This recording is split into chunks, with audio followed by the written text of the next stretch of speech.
I arrived at my little sister's wedding exactly 40 minutes before the ceremony was supposed to begin, carrying enough baby weight to qualify as my own moon.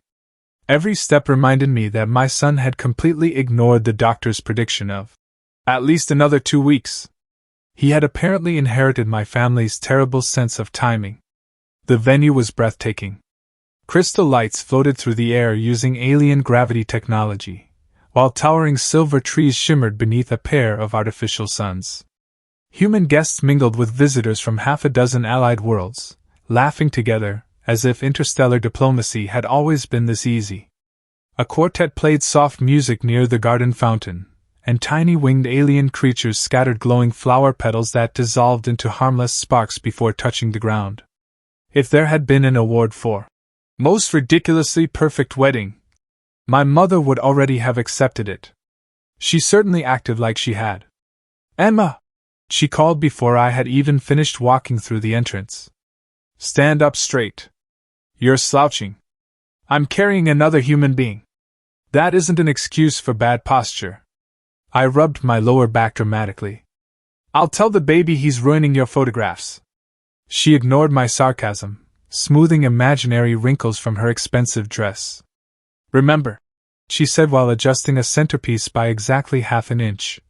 "Today is Lily's day." "I know. No surprises. I'll do my best. No crying.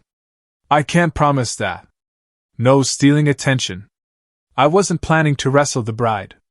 Mother didn't laugh. She rarely did when perfection was involved. She lowered her voice. "And absolutely no medical emergencies." I blinked. "You know I don't schedule those, right?" She gave me the look every child recognizes instantly. The one that somehow blamed me anyway. Across the room, my younger sister Lily looked absolutely radiant. She smiled the moment she saw me and hurried over as fast as someone wearing an elaborate wedding gown could manage. She hugged me carefully. "You made it." "Barely. You look beautiful." "I look spherical." She laughed. "You always exaggerate. My feet filed complaints this morning." She rolled her eyes before gently placing a hand on my stomach. "Little Noah behaving? He keeps practicing martial arts against my ribs. As long as he waits until tomorrow. I've been negotiating with him." "Any progress?" "He kicked me." We both laughed. Unlike Mother, Lily had never cared about appearances nearly as much as people. That was one reason I adored her. The groom, Daniel, soon walked over wearing a perfectly tailored navy suit. He smiled warmly. "Emma, still planning to marry into this family?" He pretended to think. "I've already paid the deposits. Too late to escape. I figured that out months ago." Daniel had always been different. He treated waiters with the same respect he gave diplomats. He remembered birthdays. He listened more than he spoke. Most importantly, he genuinely loved Lily instead of simply loving the idea of a wedding. Standing beside him was his closest friend, Karel. If anyone had judged him by appearance alone, they would have screamed. He stood nearly 8 feet tall, covered in dark blue scales with 4 muscular arms and glowing golden eyes. Children stared. Adults moved out of his way. Then he smiled. The terrifying alien immediately became everyone's favorite guest. Karel carefully approached a tray of tiny wedding cupcakes. He whispered to Daniel, "Human mating ceremonies require consuming decorative towers?" Daniel sighed. "No. Then why are there 200 miniature cakes?" "Because humans lose control around desserts." Karel nodded seriously. "This tradition finally makes sense." He picked up 4 cupcakes simultaneously. One with each hand. The nearby children applauded. Mother looked horrified. "Those are for later." Karel froze. "I have dishonored dessert?" Daniel laughed. "It's okay." "No," Mother interrupted sharply. "It is not okay." Karel looked genuinely ashamed. "I shall apologize to the cakes." Even I couldn't stop laughing. For a few wonderful minutes everything felt light. Happy. Normal. Then my stomach tightened. Hard. I stopped smiling. Lily noticed first. You okay? Probably Braxton Hicks. You sure? I've had them before. The pressure eased after several seconds. I exhaled. See? Mother overheard enough to march directly toward us. No contractions today. I stared. I'm sorry? You heard me. I don't think my uterus takes requests. She folded her arms. You've had false alarms before. Yes. Then ignore it. I'll explain that to biology. Daniel frowned slightly but said nothing. The guests continued chatting while photographers adjusted cameras around the ceremony arch. Someone popped open sparkling cider. Children chased glowing butterflies engineered by one of the visiting alien species. Everything remained wonderfully festive. Until another contraction hit. This one was stronger. Much stronger. I grabbed the back of a nearby chair. Lily immediately supported my arm. Emma? I forced a smile. Still okay. Except I wasn't. A warm pressure spread across my lower back. My breathing became slower. Measured. Deliberate. Daniel noticed. So, that's not normal, is it? I need my phone. Jake. I had to call my husband. Traffic from the orbital shuttle had delayed him by nearly an hour, but he told me to phone immediately if anything changed. I reached into my purse. Nothing. I searched again. Lip balm. Wallet. Baby socks. Hospital paperwork. No phone. My heartbeat sped up. That's strange. I searched every pocket. Nothing. Lily frowned. Didn't you have it earlier? Yes. Mother suddenly became very interested in rearranging flowers. Too interested. I looked directly at her. Mom. What? Have you seen my phone? No. She answered far too quickly. Another contraction rolled through me. I leaned against the table. Daniel stepped closer. Emma? I really need my phone. Carell scanned the room with surprising seriousness. I possess advanced battlefield tracking abilities. Mother spoke before anyone else could. There's no need. I slowly looked at her. What does that mean? She hesitated. Only for a second. Then she sighed dramatically. I put it somewhere safe. The entire world seemed to stop. You what? You've been anxious all morning. You took my phone?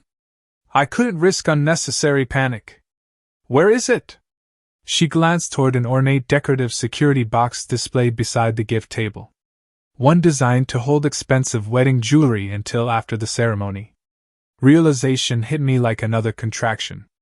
You locked my phone inside the wedding safe? Mother didn't apologize. She simply crossed her arms. You are not ruining your sister's wedding by going into labor 40 minutes before she walks down the aisle.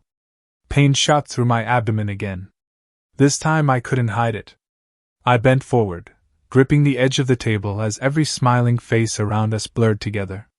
For the first time that afternoon, I wasn't wondering whether these contractions were false. I was wondering how my own mother could believe perfect wedding photographs mattered more than getting me to a hospital. For several long seconds, nobody moved. The cheerful music continued drifting across the garden while my mother's words hung in the air like an invisible explosion. You locked away her phone? Lily asked, her voice barely above a whisper. Mother lifted her chin. I protected your wedding. My wedding? Lily repeated. Your sister has dramatic timing. I gritted my teeth as another contraction tightened across my stomach. This isn't timing. I inhaled slowly. It's labor. A nearby aunt smiled politely. Oh, look! She's practicing breathing exercises already. Another guest nodded with admiration. Very committed. Carell watched me carefully before leaning toward Daniel. Human females produce offspring through synchronized breathing? Daniel blinked. No. Then why is everyone applauding? Indeed, several guests had started clapping, believing I was demonstrating some modern relaxation technique before the ceremony. One little boy even copied my breathing. His mother proudly recorded him. I almost laughed despite the pain. Almost. Daniel's smile disappeared completely. He walked directly toward my mother. Mrs. Carter. Yes? Open the security box. No. His eyebrows lifted. No? I said no. The phone belongs to Emma. And today belongs to Lily. Another contraction forced me to grab the edge of a nearby table. The expensive centerpiece tipped sideways. Mother gasped louder about the flowers than she had about my contractions. Careful! Daniel looked from me to Mother. His expression changed. Until that moment he had been the calm, friendly groom everyone loved. Now something else settled across his face. Quiet determination. Emma. I looked up. How far apart are the contractions? I checked my watch. About 5 minutes. Lily's face turned pale. Daniel didn't hesitate. He extended his hand toward Mother. The key. No. The key. I refuse. The ceremony begins in 35 minutes. Daniel nodded once. Exactly. He looked around at the gathered guests. Then he spoke loudly enough for everyone to hear. There will not be a wedding if someone needs emergency medical care. The conversation stopped instantly. Even the musicians lowered their instruments. Mother forced a smile. Everyone, please ignore this misunderstanding. Daniel didn't. He remained perfectly calm. If Emma says she's in labor, then she's in labor. Mother crossed her arms tighter. She's overreacting. Before anyone could answer, my water broke. Silence. Absolute silence. Then Karel looked down. The tiny human appears to have declared war. Half the guests screamed. The other half stepped backward. One elderly uncle fainted directly into the dessert table. Cupcakes flew everywhere. Karel instinctively caught 3 trays before they hit the ground. I have saved the ceremonial sugar. Nobody cared about the cupcakes. Lily rushed to me. Oh my gosh! Mother still refused to move. It's probably not. Mom! Lily's voice cracked through the garden louder than anything else. Stop! Everyone stared at the bride. Tears filled Lily's eyes. My sister needs help. Mother looked shocked. But your wedding? I don't care about the wedding. That sentence hit harder than any speech could have. Daniel gently placed one hand on Lily's shoulder. Then he walked to the decorative security box. It required a fingerprint from the event organizer. Mother quickly stepped in front of it. You will not touch that. Daniel looked at her respectfully. I'm asking one last time. No. Karel quietly stepped beside Daniel. I possess engineering skills.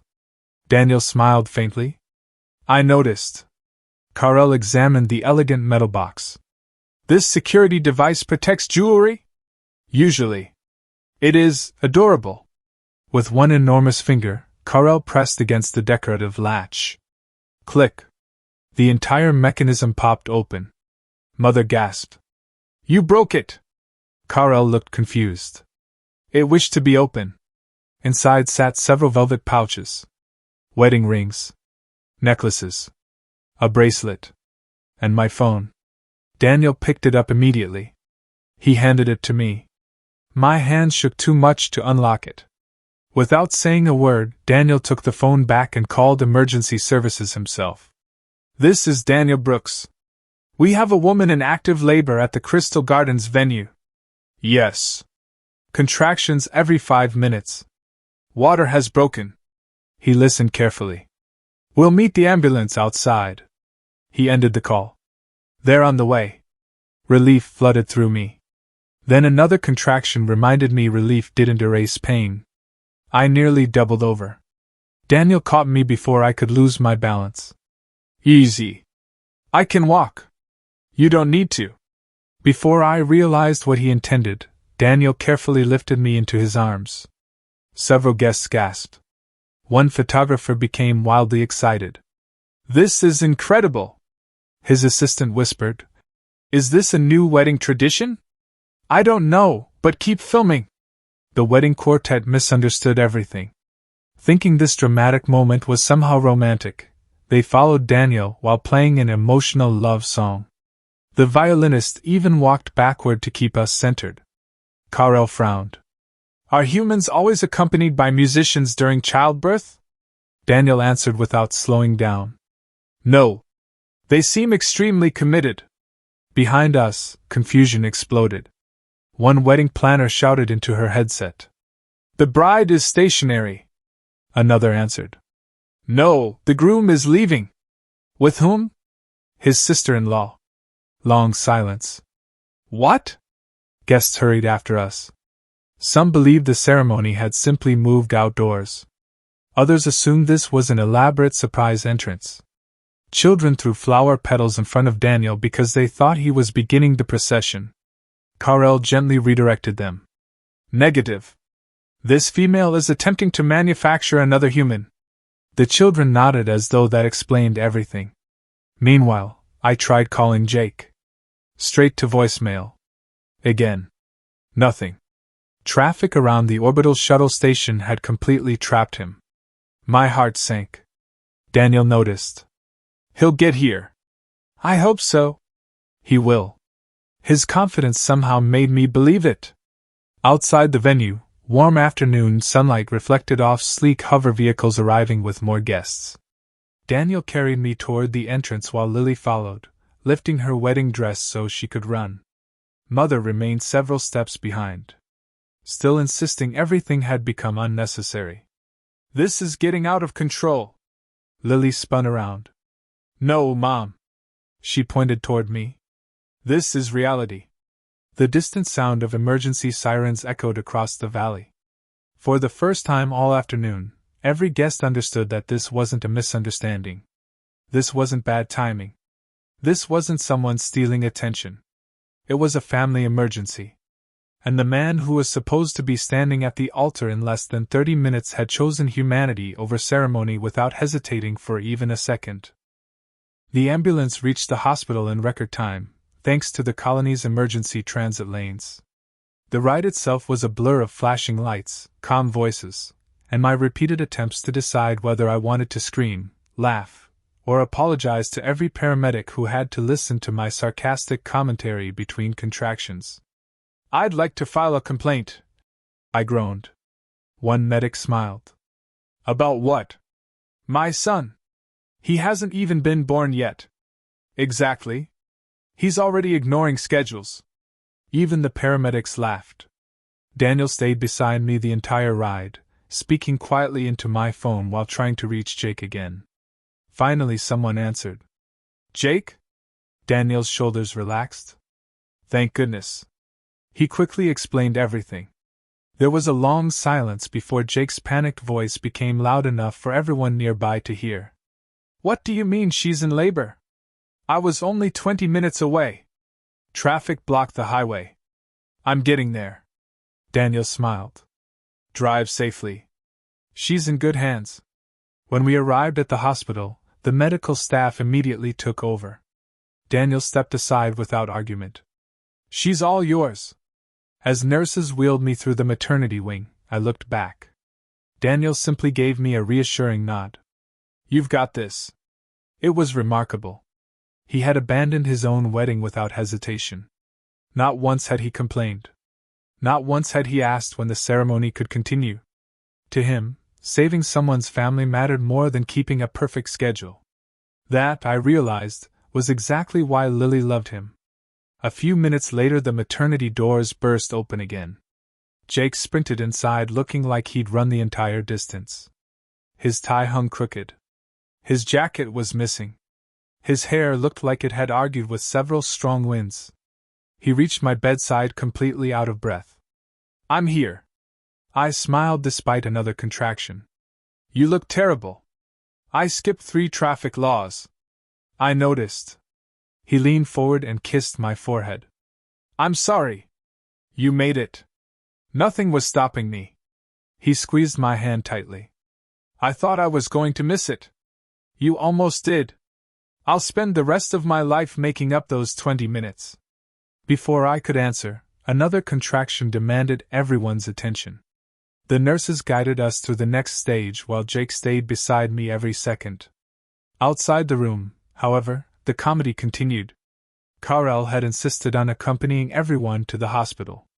Unfortunately, hospital security had never encountered an 8-foot-tall alien carrying what appeared to be military equipment.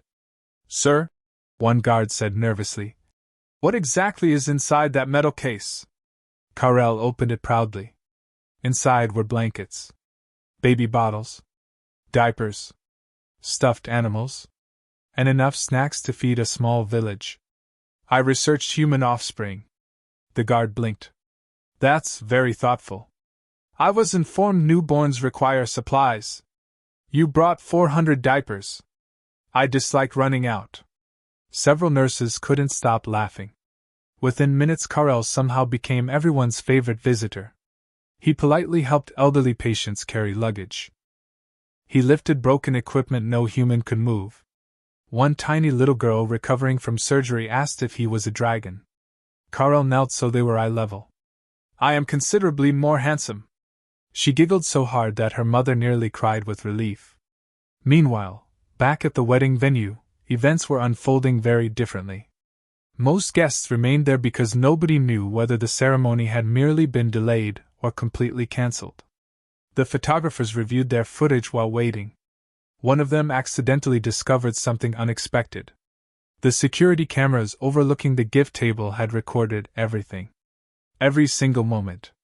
Mother quietly removing my phone from my purse, locking it inside the decorative security box, looking around to ensure nobody noticed, then calmly walking away. The recording spread among the wedding staff within minutes. Nobody had expected proof. By the time Lily and Daniel's closest relatives viewed it, the excuses had already disappeared. There had been no misunderstanding, no confusion, no accident.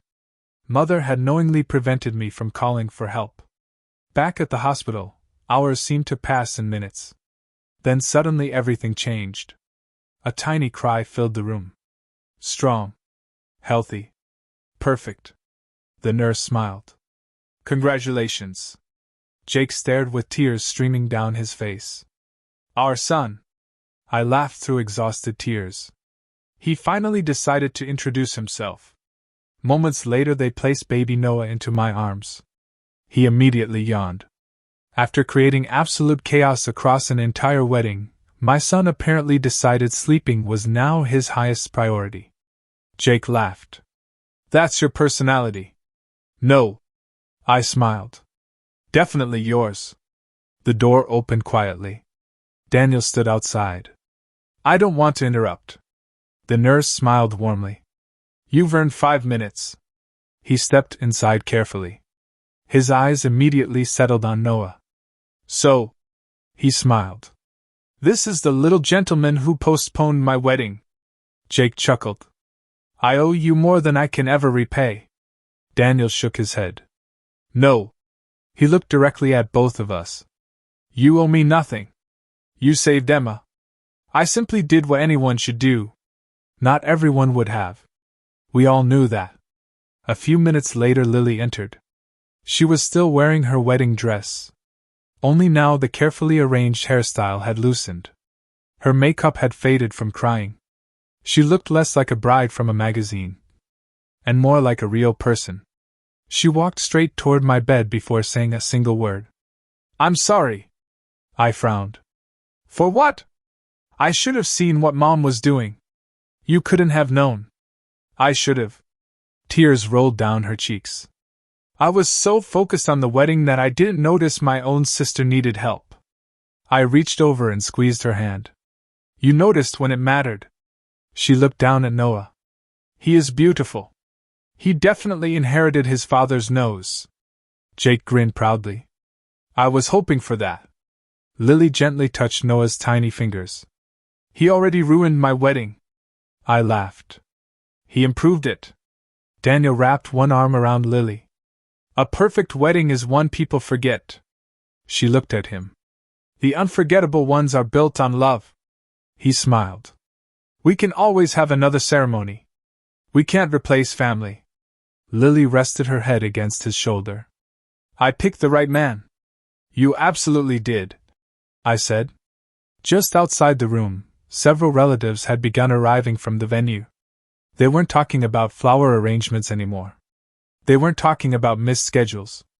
They were talking about one thing: the security footage. And for the first time in her life, my mother was discovering that the truth was far more powerful than appearances. By the following afternoon, the maternity wing looked less like a hospital and more like the happiest reception hall in the colony. Apparently, delaying a wedding because someone gave birth had become such an inspiring story that the hospital administrator personally offered the garden courtyard for the ceremony. "I've approved stranger requests," she admitted with a smile. "No, you haven't," one nurse replied. "You're right. This is definitely the strangest." Within an hour, nurses, doctors, maintenance workers, and half the original wedding guests transformed the peaceful courtyard into a beautiful celebration. Someone hung glowing lanterns from the flowering trees. Alien guests adjusted the gravity projectors so flower petals floated gently through the air instead of falling. The musicians from the wedding somehow found their way to the hospital and cheerfully began playing again. This time, however, nobody worried about perfection. Children ran wherever they pleased. Guests laughed loudly. Doctors still wearing medical coats stood beside elegantly dressed relatives. For once, everything felt wonderfully real. Karel had volunteered to organize decorations. That decision immediately became entertainment for everyone.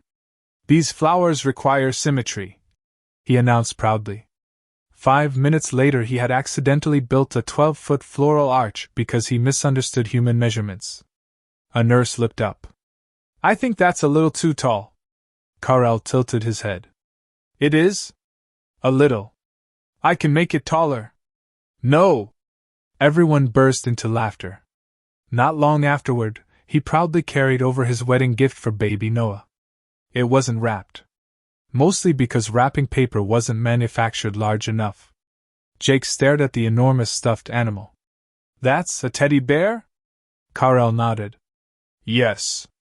It weighs more than my car. The child shall grow." Jake looked at me.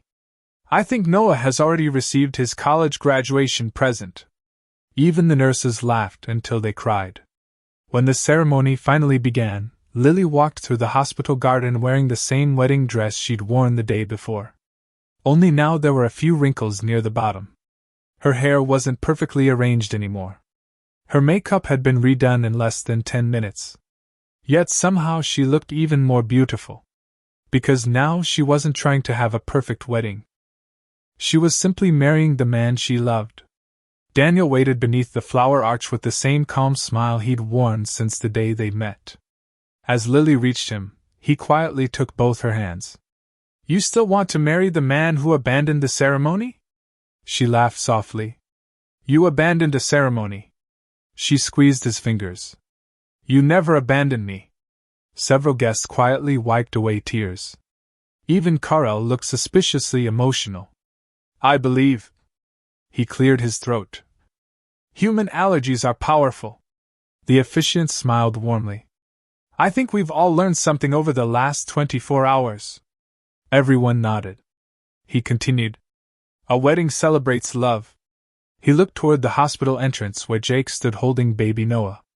"But love isn't measured by perfect schedules." His eyes shifted toward Daniel. "It's measured by the choices we make when plans fall apart." Daniel looked at Lily. "I promised yesterday that family comes first." "I remember. I'll spend every day proving it." Lily smiled through tears. "And I'll spend every day reminding you why I chose you." Their vows weren't long. They didn't need to be. Every person standing there already knew exactly who they were. When they exchanged rings, applause erupted throughout the courtyard. At that exact moment, baby Noah woke up. He stretched, looked around, then released the loudest cry his tiny lungs could manage. The entire ceremony froze for 1 second.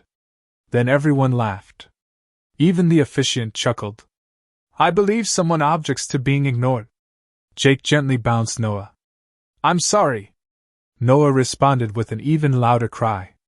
Karel proudly nodded. "He possesses excellent battlefield volume." The laughter grew louder. Even Daniel couldn't stop grinning. "I think your son wanted to make sure he attended the wedding after all." He inherited that from my side, I admitted. After the ceremony ended, guests gathered for photographs. This time there were no strict instructions. No endless repositioning. No demands for flawless smiles. Doctors wandered into the pictures. Nurses joined the family. Alien visitors stood beside human children. Karel accidentally blocked half the sunlight simply by existing. Nobody cared. Those photographs captured genuine joy. Later that afternoon, Mother quietly approached me. For the first time in my life, she looked uncertain. Older somehow. She glanced toward Noah sleeping peacefully in my arms. I've watched the security footage. I know. I was wrong. I waited. She continued slowly. I cared more about appearances than people. Her voice trembled. I nearly made a terrible mistake. I looked at her for several seconds. I appreciate the apology. She nodded hopefully. But, I continued gently, trust isn't repaired as quickly as a wedding schedule. Her shoulders lowered. I understand. I want Noah to know his grandmother. I'd like that. But he'll know the grandmother who puts family first. She wiped away a tear. I'll earn that. I believed she meant it. Whether she could truly change remained to be seen. But recognizing the truth was at least the first step. As the afternoon sunlight faded, guests enjoyed cake that had originally been intended for the grand ballroom. Children chased floating lights across the garden. The musicians accepted requests instead of following a strict playlist. Karel taught several alien guests an enthusiastic version of human dancing that looked suspiciously like construction work. Nobody corrected him.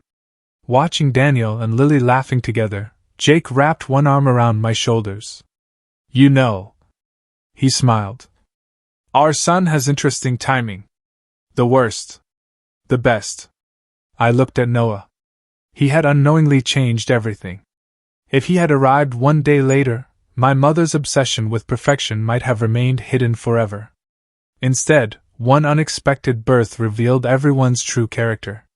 Daniel proved that real heroes don't wait for convenient moments.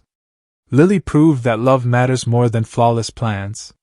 Jake proved that a devoted husband keeps running until he reaches his family. Even Karel proved that appearances mean nothing compared to kindness. Humans and aliens celebrated together not because the day had gone according to plan, but because compassion had united them when everything fell apart. Years later, people across the colony still talked about the wedding that paused for a baby. Nobody remembered the flower arrangements. Nobody remembered the expensive decorations. Nobody remembered whether the cake arrived on time. They remembered the groom who carried his future sister-in-law to safety. They remembered the bride who chose family over appearances. They remembered the giant alien who apologized to cupcakes before becoming everyone's favorite guest. And they remembered one tiny little boy whose first act in life was to interrupt a wedding and accidentally make it unforgettable. Looking back, I realized something that still makes me smile. Perfect weddings are eventually forgotten. Perfect love never is.